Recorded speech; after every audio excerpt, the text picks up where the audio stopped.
Ya, shalom Bapak Ibu, Saudara-saudara. Saat ini saya ada di sebuah desa di Kabupaten Kupang. Itu jaraknya kira-kira 4 jam perjalanan dengan mobil dari kota Kupang. Dan desa ini namanya Desa Bioba. Dan Bapak Ibu, selama beberapa tahun ini saya bersama dengan GKIN Revival Kupang maupun juga Yayasan Karya Bakti Esrasoro menaruh perhatian untuk pelayanan di desa ini.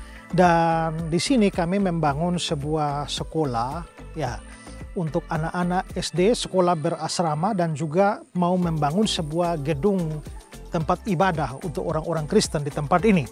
Dan saudara, kalau saudara melihat di belakang ini adalah gedung sekolah yang kami sudah selesai membangun dengan 6 ruangan dan masih dipergunakan untuk murid-murid dari kelas 1 sampai kelas 4, sementara 2 ruangannya dipakai untuk menjadi asrama buat anak-anak. Jadi di sekolah berasrama untuk anak-anak yang dilayani oleh Bapak dan Ibu Daniel yang sangat berpengalaman di dalam pelayanan berasrama.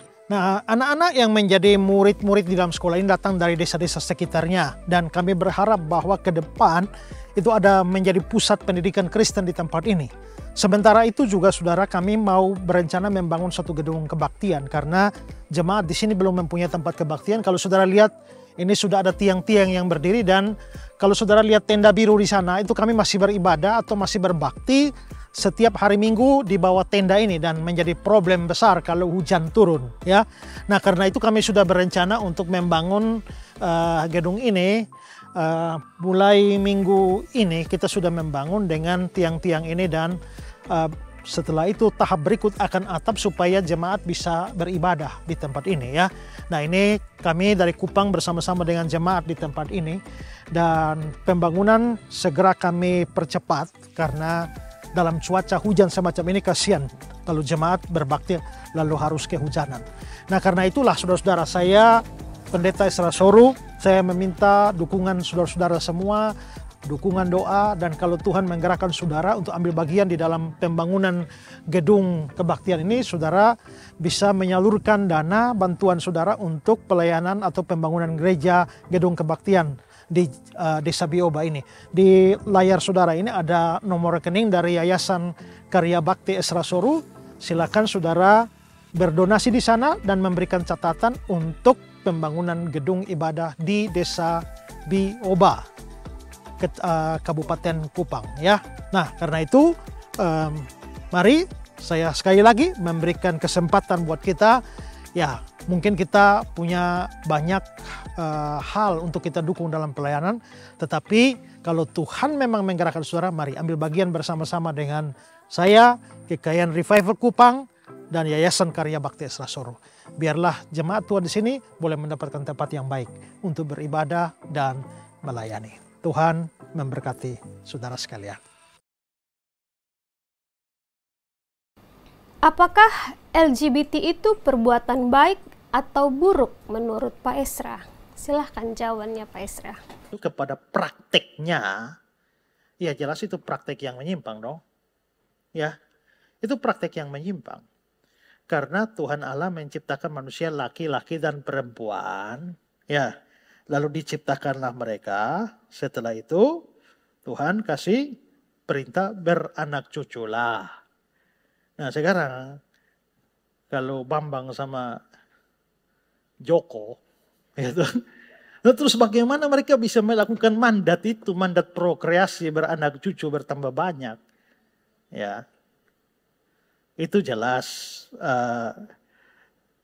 pengingkaran terhadap penciptaan mula-mula. Nah, Tuhan awal tidak menciptakan laki dengan laki, perempuan dengan perempuan. Tapi kalau terhadap keberatan semacam itu kaum pendukung LGBT itu punya jawaban. Kalau memang kita pakai mengacu pada kitab Kejadian, karena Tuhan cipta laki-laki dan perempuan, nah bukan laki-laki dengan laki-laki, perempuan dengan perempuan, dan karena itu jadi salah. Ada banyak hal yang Tuhan tidak ciptakan awal. Kenapa kita pakai? Misalnya, apakah waktu Tuhan cipta Adam, Adam pakai kacamata? Kalau begitu kenapa lu pakai kacamata? Berarti dosa dong. Ya. Masalahnya adalah bukan sekedar ada atau tidak. Masalahnya adalah apakah ada kecaman terhadap hal itu di dalam bagian Alkitab yang lain atau tidak? Memang Tuhan Allah cipta kita tidak pakai kacamata, tapi apakah ada kecaman kalau kita pakai kacamata? Tidak ada. Alkitab mencatat, tidak mencatat laki dengan laki, perempuan dengan perempuan di awal. Tapi pertanyaannya, apakah ada kecaman Alkitab tentang hal itu? Jelas banyak.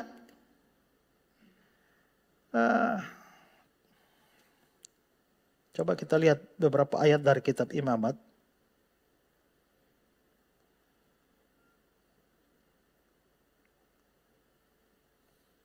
Imamat pasal 18. Ayat 22. Janganlah engkau tidur dengan laki-laki secara orang bersetubuh dengan perempuan. Karena itu sesuatu kekejian. Jangan kau tidur dengan laki-laki secara orang bersetubuh. Ini kan jelas kecaman terhadap homoseksual.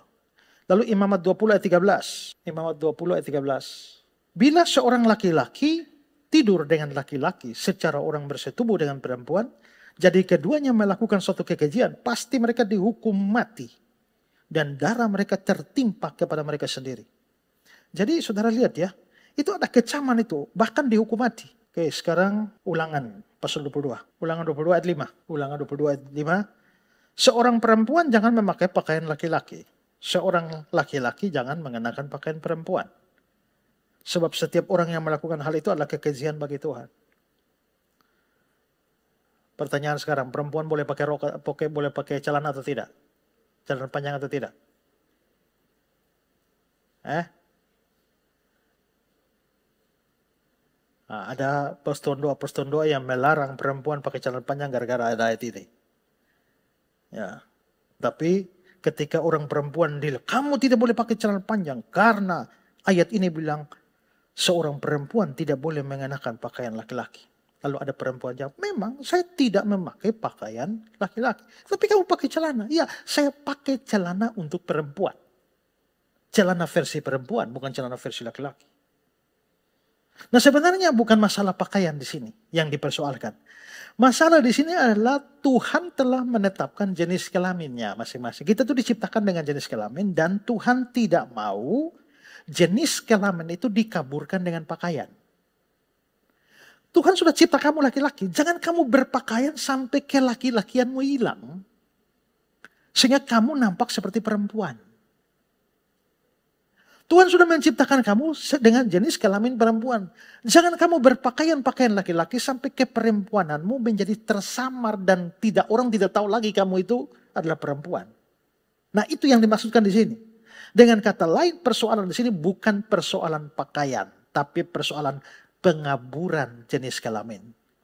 Jadi, kalau jenis kelamin dikaburkan oleh pakaian saja salah, apalagi jenis kelaminnya diganti.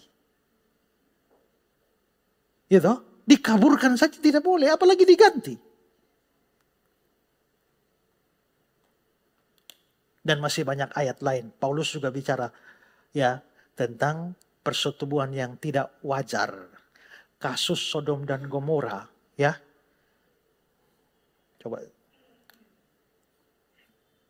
buka kitab Kejadian, ayat Kejadian pasal yang Kejadian 19 ayat 5. Ini orang Sodom dan Gomora. Waktu dua malaikat datang ke situ, lalu dikeroyok oleh orang Sodom. Di mana ke orang-orang yang datang kepadamu malam ini?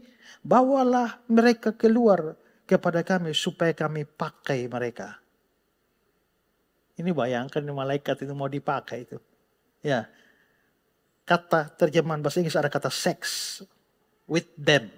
Ya, supaya kami berhubungan seks dengan mereka.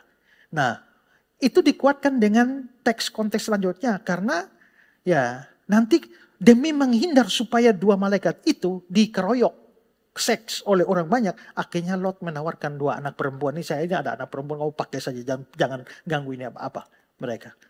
Nah, nanti kita bisa lihat kecaman terhadap Sodom menjadi banyak. Jadi jelas LGBT itu adalah sesuatu yang bertentangan dengan Alkitab.